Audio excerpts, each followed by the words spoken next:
Hi guys, welcome back to my channel. I'm Joy, founder of Joy Michelle Photography, a fine art wedding and lifestyle photography company here on the East Coast. And today I'm really excited because I'm going to be sharing with you guys some of my tips for finding your very first wedding photography clients in your first year of business. When I was first starting out, let me tell you, I didn't have a lot of gear.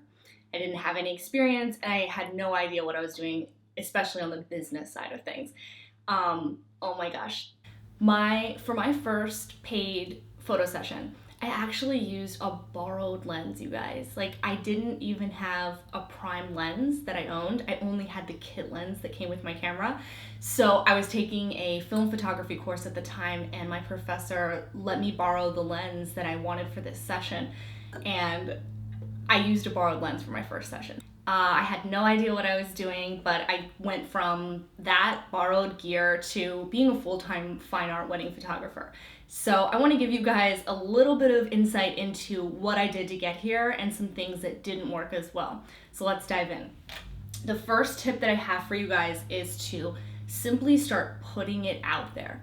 And namely, putting it out there before you're ready. Because I can't tell you how many times I talk to photographers and they say, well, I'm working on my website, or I'm not quite there yet. I'm still working on things, or it's not ready. Guys, done is better than perfect. So please start putting your work out there, start sharing it, and start talking about yourself as a photographer. My first bride, my actual first booked wedding, was a friend of mine that I went to college with who was seeing my work on Facebook, and I was sharing, and I thought nobody was seeing what I was sharing, and she ended up booking me because I was putting it out there and nobody was liking my posts, nobody was commenting.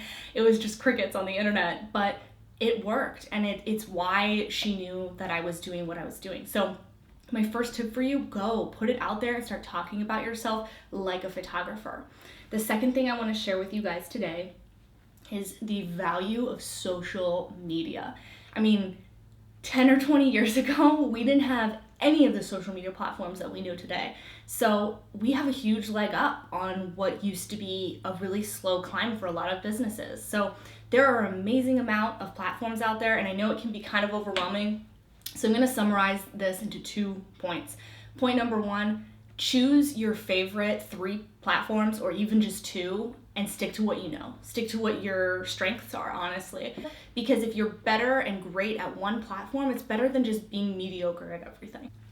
The second tip I have for you guys for social media is to know your what and your why before you even start.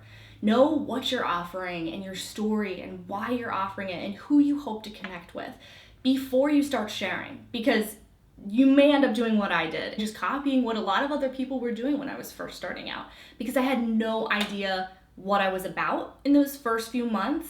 And honestly, I was spinning my wheels. I was wasting my time. So the sooner you can find out your story and your why and who you are, the sooner that's going to shape what content you put out there. I've got 2 words for you: styled shoots. When I photographed my first styled shoot, I gained 3 amazing things in my business. I created valuable connections and friends within my industry, I grew my portfolio, and I got published. These things are pillars within my business. This is networking, marketing, and advertising. And also, it's all free. So I hope between those 3 reasons alone, you understand the value in styled shoots. The 4th tip that I have for you today is to second shoot. Now, if you're interested in photographing weddings and being a wedding photographer in any capacity, even if you have experience in other areas of photography, I still strongly recommend second shooting. The next tip I have for you guys is to collect reviews as soon as possible.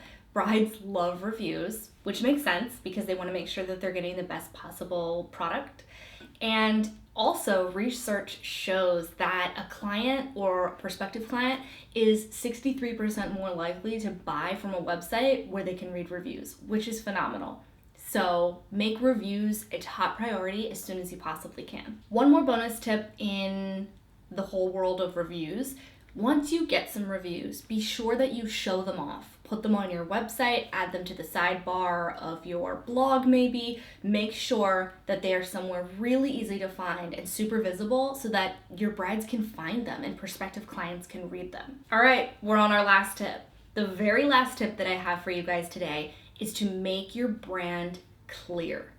Now, the way I see it, our websites and brand are essentially the digital equivalent to your physical storefront. So what used to be somebody, walking in front of your store and kind of seeing what you're about, that's really your website. So you need to make sure that your brand and your story and who you are and what you offer is very clear to those who visit your store or your website. Maybe you're not sure if your website really speaks to your brand or if it's sending the right message. So I really suggest ask a friend or family member to go on your website and give them a list of kind of specific questions that you want to have answered as to what impression you're giving off, so that you can make sure that what you're putting out there is the same as how you're being perceived. I also highly recommend hiring a professional graphic designer to accomplish your website or your blog, just to make sure that all those colors and fonts are very cohesive and that you're being consistent online. And there you have it. Those are our 6 tips for finding wedding photography clients in your first year of business.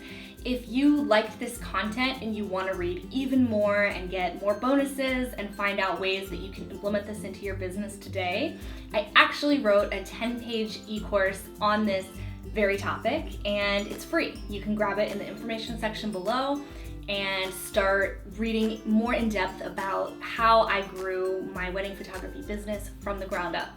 So I hope that you enjoyed this video. If you did, please like it and subscribe, and I'll see you guys next time. Bye.